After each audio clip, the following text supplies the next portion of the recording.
Get ready. Hold on to your hats. Strap on your seatbelts. Get ready for the ride of your life. The show with no name time. Let's go. Hello and welcome to another exciting edition of The Show with No Name. I'm your English teacher, Alberto Alonso, and I know you're thinking, Alberto Alonso, what a nice British name. I'm not British. Nope, I'm not British. I was born in the USA. I was born in the USA now. But then why do I have a Spanish name? Well, because my father is from Spain. That's right, my father was born in the south of Spain. And speaking of father, today we're going to talk a little bit about families. Y fijaos, did I say family? Or did I say family? Es dos sílabas, nos comemos la del medio en inglés. Ahora, en la canción dicen, we are family, porque necesitaban tres sílabas. Pero en una conversación normal dirías, we're family, family. And another mistake, hablando de padre, I've heard people say to me, Alberto, when are you going to see your fathers? Y bueno, mi padre se casó con una mujer, so it wouldn't be my father's, a no ser que se casara con un hombre. No, it's my parents. Y no es parents, it's parents. My parents. ¿Sabéis una forma muy nativa de decirlo? My folks. ¿Has oído la palabra folk como de folk music, right? Folks también es gente. O sea, espera.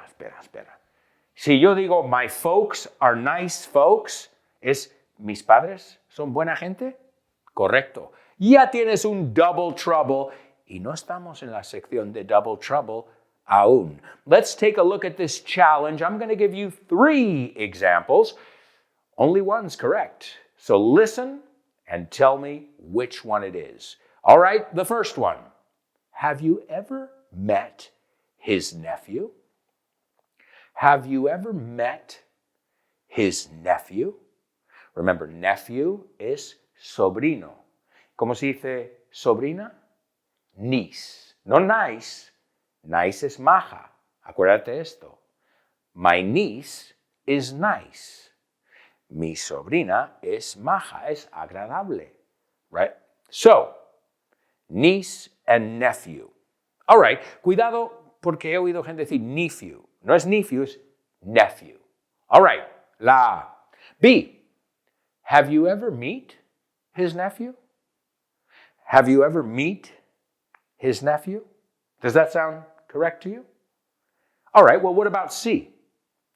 Did you ever met his nephew? Did you ever met his nephew is C. Which one's correct? Did you say C? Well, I say no. No, it's not C. Why? Well, cuando usamos el did como auxiliar, ¿qué pasa? El did coge el pasado, que no tocamos el verbo principal. So it's not did you went, it's did you go. No es did you saw, it's did you see. No es did you heard, sino did you hear. Entonces, tendría que ser, did you ever meet his nephew? Entonces, la C no puede ser. All right, la B, have you ever met? No, porque el have you ever, esto es el presente perfecto. Y en el presente perfecto empleamos lo que es la tercera columna, el participio del verbo. So, have you ever met? Tampoco. Tiene que ser la A. Have you ever met his nephew? Have you ever met his nephew? ¿Le has conocido alguna vez? O sea, la estructura have you ever más el participio. ¿Has hecho tal cosa alguna vez? And if you haven't met my nephew, well, I can introduce you. Cuidado, no decimos to present, porque if I say to you, I'm going to present my nephew, diría, ladies and gentlemen, please welcome my nephew. No le voy a presentar, no es un programa. I'm going to introduce you to my nephew. And what do you say? Encantado, how do we say that? Nice to meet you. Homophones on the show with no name. It's homophones time, cause homophones Hello, rhyme. welcome to Homophones here on the show with no name. Ladies and gentlemen, we love playing with words here. That's what we do. And I'll tell you something. If you like coming up with your own jokes, inventando tus propios chistes, well, you can always get words from this section. Because if they sound the same, then it's a play on words. Un juego de palabras. Like the classic joke. Why was 6 afraid of 7? Because 7 ate 9. ¿Lo has pillado? Why was 6 afraid of 7? ¿Por qué temía el 6 al 7? Because 7 ate 9. 7, 8, 9. O 7 se comió al 9. O sea, el pasado del verbo comer suena como 8, right? Acuérdate de esta frase. I ate 8 pizzas and now I have a stomach ache. Tengo dolor de tripa because I ate 8 pizzas. Well, that's a homophone. And you can use them in jokes and you can be very punny, as we say. The first word is tía. Okay? Your mother or your father's sister. Tu tía, right? In Spain, they say this word a lot, like, ¿qué pasa, tía? Like, friend, no? Amiga. But I mean your family member, okay? And the second word is hormiga. Hormiga. So, si yo digo a mi tía le gustan las hormigas, do those words sound the same? Did you say yes? Absolutely. Did you say no? You're also correct. ¿Qué? Wait. Hold the phone. What's going on here? They're homophones and they're not homophones at the same time? That's right. Depends on how you pronounce the word. Some words have several accepted pronunciations, like either and either, neither and neither. You say tomato, I say tomato, tomato, tomato, either, either, neither, neither, right? And that's not even a British and an American thing. Just, it's a preference, preferencia. Another word like that is the thing you put the flowers in. A vase or a vase. Un florero. A vase or a vase. So, if you pronounce the word tía like I do in the northeast of the United States, then we say, my aunt. My aunt loves ants. They sound exactly the same. All right. What is the other pronunciation? Do you know the other? And for me, it sounds more posh, más pijillo. My aunt.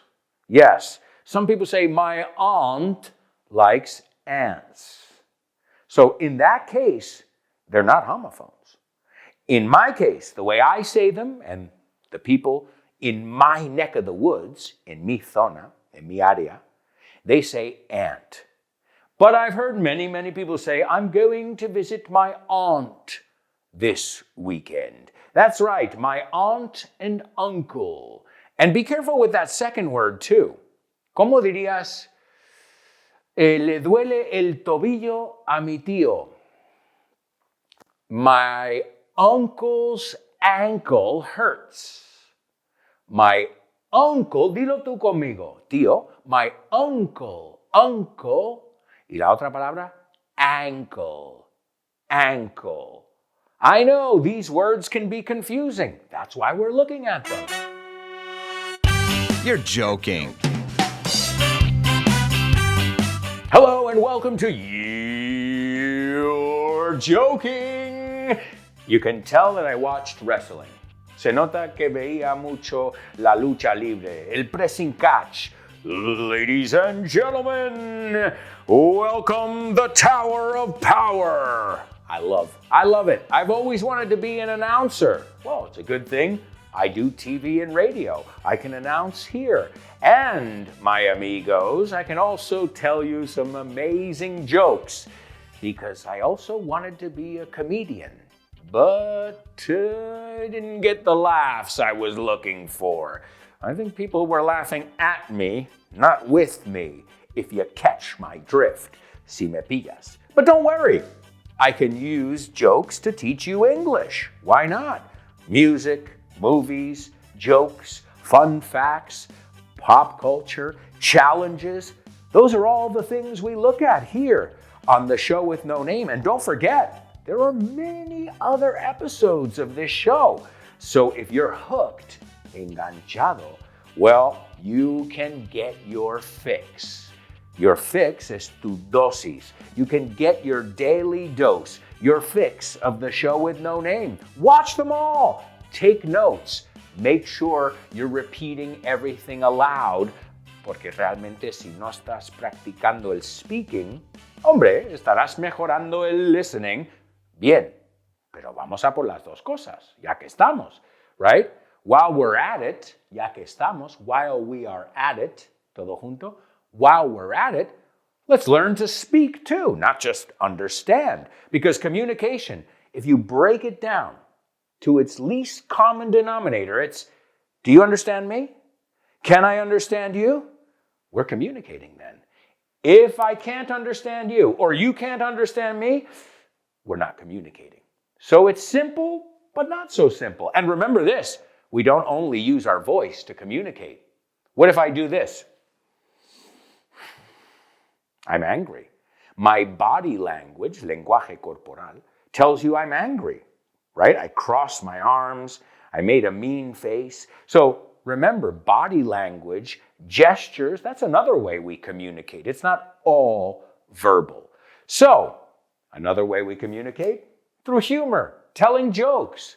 So, what is the longest word in the English language? This is for you word nerds, like me, los frikis de la palabra. Word nerds. Me gusta como riman. The word nerd is empollón, no? Friki.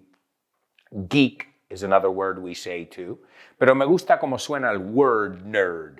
So, what is the longest word in the English language? The word smiles. Well, there's a mile between the two S's. You get it? No? Smiles, if you look at the word, there are two S's. It starts with an S and ends with an S. And what's between those two S's? Mile, una milla. I told you I wasn't going to be a comedian ever, but hey, at least you're learning English with me.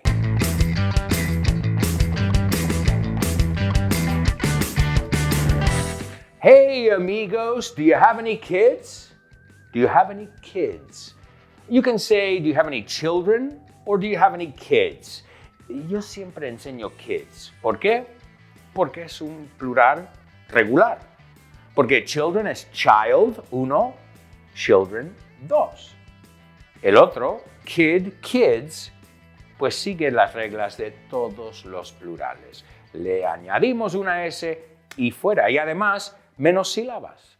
He oído mucha gente decir, he has 3 childrens.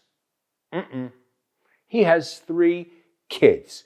Más corto. Y no digas kid, it's kid. Dilo conmigo. He has 3 kids. Well, I have 1 kid, right? I have 1 kid.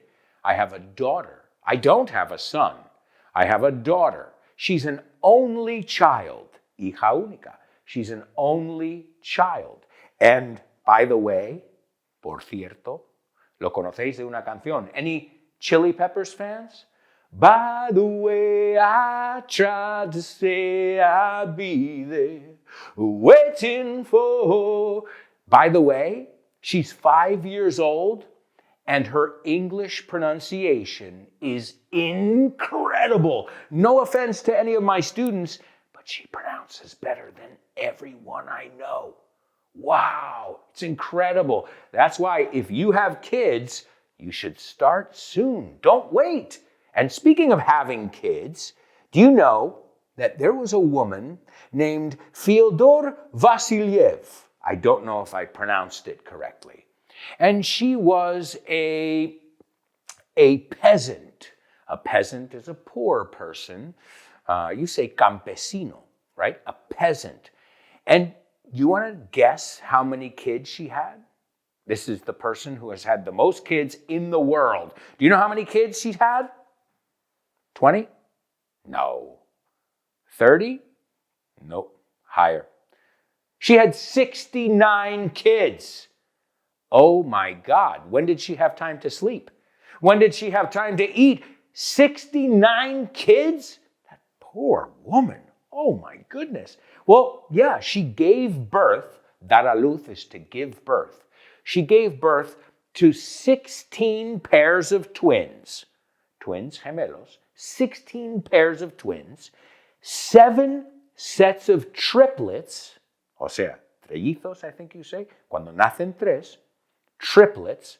And 4 sets of quadruplets. I don't know how she remembers all their names.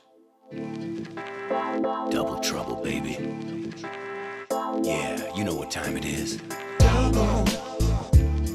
Double trouble. Hello and welcome to our Double Trouble Challenge. This is a translation where you have to use the same word twice. That's why we call it Double Trouble, because, well, it'll give you trouble twice. Aunque, one of the things that I've noticed with this section is usually one of the words is easier and the other one is harder.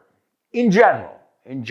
So one of them is very literal and the other one is another way to say this word. All right, let's take a look. Su hermanastro se tropezó con un escalón. Su hermanastro se tropezó con un escalón. How do we say hermanastro? All right, his stepbrother. Ahora, depende aquí. Stepbrother es que no tenéis sangre en común. A half-brother, aunque ambos le llamas tu brother, ¿no? Al final es tu hermano porque sois familia. Pero si hay que distinguir, a half-brother shares one parent with you.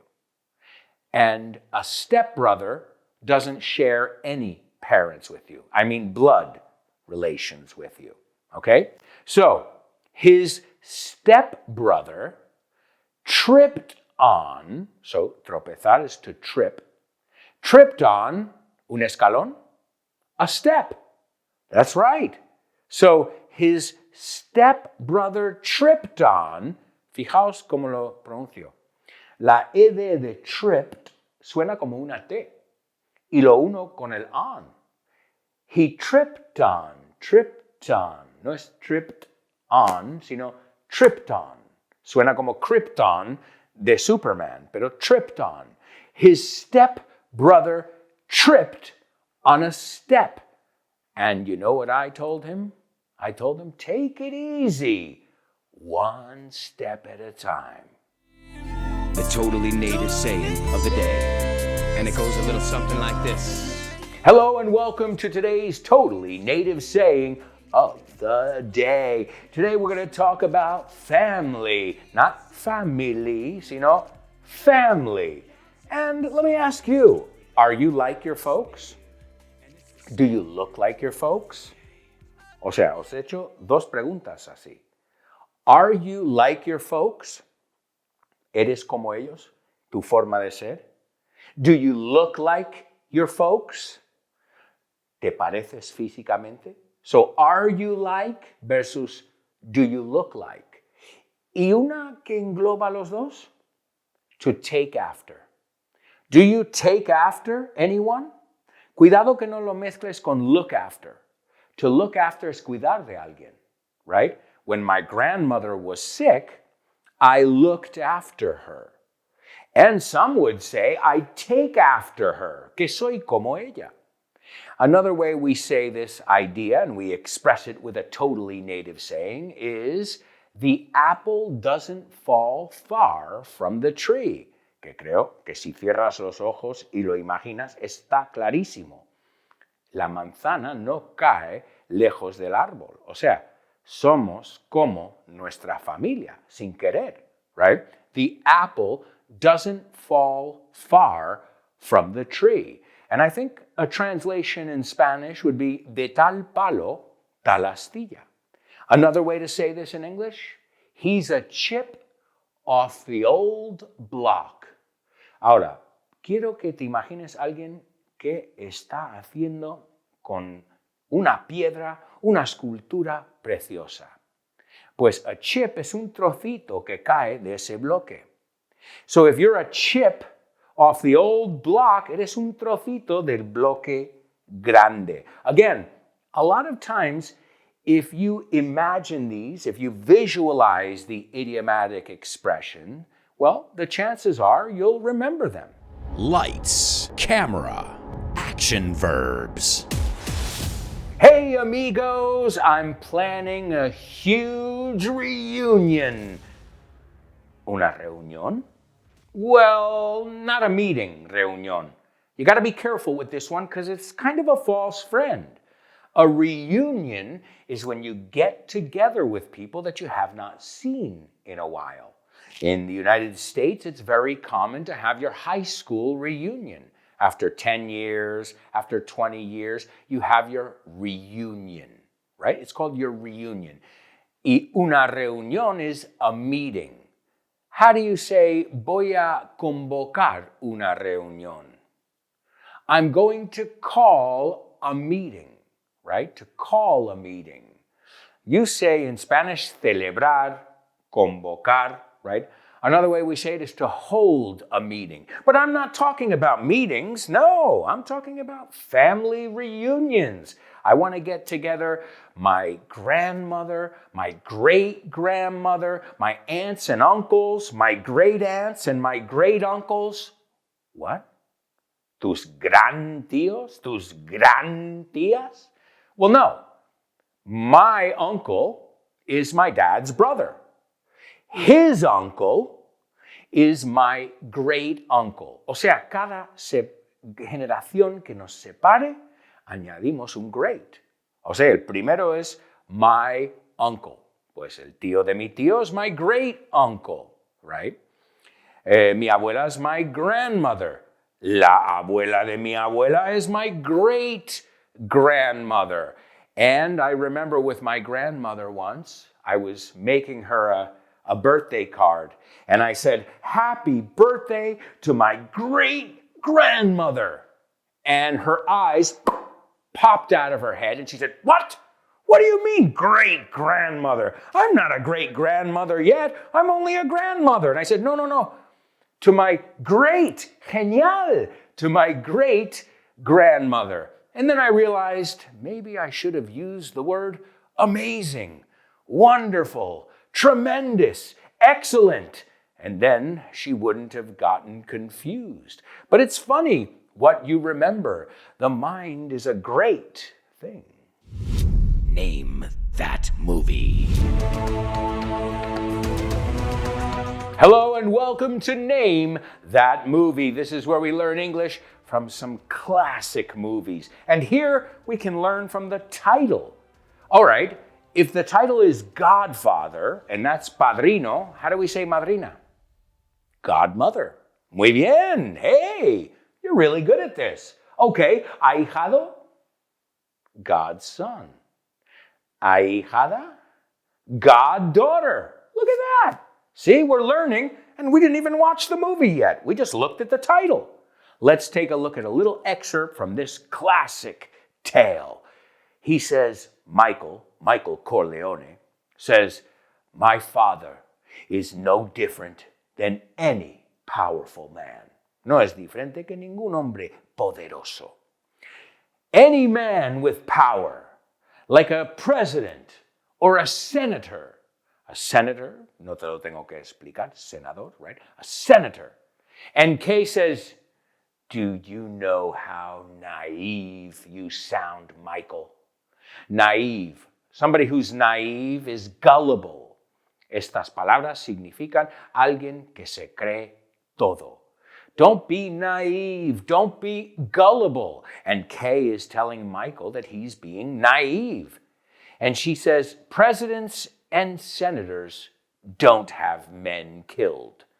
And esto es la estructura que empleamos cuando decimos que no hacen que maten a otros, right? And obviously a mafia boss has people killed. They make you offers you can't refuse. It's time for the multiple choice challenge. Hello and welcome to our multiple choice challenge. You've got 3 examples, only one is correct. A, have you ever seen them in live? A, have you ever seen them in live? B, have you ever seen them in live? B, have you ever seen them in live? Or C, have you ever seen them live? C, have you ever seen them live? Which one's correct?